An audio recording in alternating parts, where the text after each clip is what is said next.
Maraming nagtatanong, sino ba ang nasa likod ng, mga kaganapan noong September 21?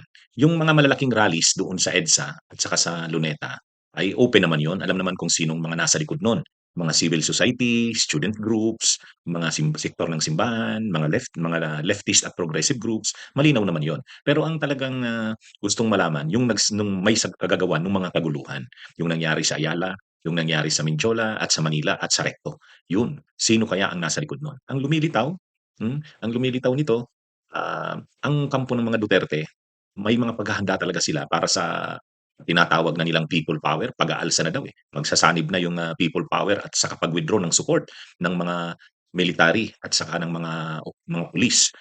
Kaya lang hindi nangyari lahat yun, yung sinasabi nilang magwi-withdraw ng support ang military hindi nangyari. Nandun lang sila sa may gate 4 ng Camp Aguinaldo, wala namang sumuporta. Sila Eric Seles nandun din sa may EDSA Shrine, iilan din lang naman ang sumama.